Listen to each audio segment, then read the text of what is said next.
Comedy as we all know is a skill, right? It needs to be practised and developed. आपके पास language पर अच्छा command होना चाहिए along with the tone and delivery. And the best thing is it feels witty and intelligent. यार उसके दिमाग में वो लाइन आया कैसे? वो लाइन बहुत ही सिंपल हो सकता है, but delivering it at the right point is crucial. This is called play of words in the world of comedy. But then, there are few legends who have surpassed this boundary and created what we now call as visual comedy. And one of them is who we know as Mr. Bean, Rowan Atkinson. His journey is quite inspirational. उन्हें बचपन से ही बोलने में दिक्कत होती थी and he used to stutter. इसी वजह से उन्हें लोग चिढ़ाते भी थे. He was a victim of bullying and teasing. And शायद इसीलिए उन्होंने एक्टिंग को छोड़कर इंजीनियरिंग करने की सोची.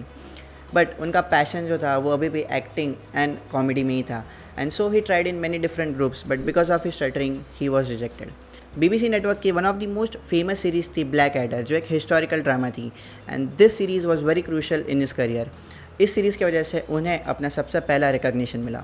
One more interesting fact about Atkinson is when he plays himself, जब वो खुद होते हैं ना, he used to stutter.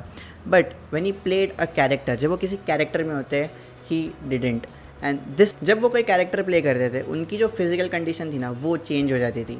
And this is quite amazing, right? When you are 100% involve in something and when you are really into something, आप अपने normal states cross कर सकते हो. You can cross your boundaries. जब उन्हें पहली बार reject किया गया था, तब से वो एक ऐसे कैरेक्टर के बारे में सोच रहे थे जो मोस्टली विजुअल बेस्ड हो, जिनकी कॉमेडी मोस्टली विजुअल बेस्ड हो. And at that point we got the most loved character, mister white. Yes, mister bean का नाम पहले मिस्टर वाइट डिसाइड हुआ था, बट देन वो इतना फ़नी नहीं था, इसलिए it was change to mister cauliflower, क्योंकि ऐसा लगता था कि वेजिटेबल्स के नाम फ़नी होते हैं एंड वो उस कैरेक्टर पर सूट भी करेगा. बट देन उससे भी चेंज कर मिस्टर बीन फाइनली रखा गया. एंड अगर वीडियो अच्छा लग रहा हो then hit the subscribe button, it will be inspiring for me. Rowan खुद ये बताता है कि mister bean is a 10-year-old kid stuck in a body of a man. And he is also very selfish and world doesn't matter for him.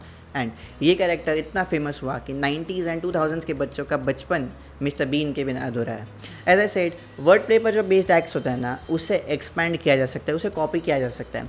आप normal sitcoms देख लो. Sitcoms में क्या होता है, कोई कैरेक्टर डेवलपमेंट नहीं होता, because this is the fundamental rule of sitcom. कल जो कैरेक्टर समझदारी से बात कर रहा होगा, अगले ही दिन वो गुस्सा करेगा. So there is no journey, there is no development. But movies में अलग होता है. And so sitcoms and place को एक्सपैंड किया जा सकता है जब तक आप चाहो, बट एक प्योरली फिजिकल एक्ट को कॉपी करना या उसे एक्सपैंड करना उतना आसान नहीं होता.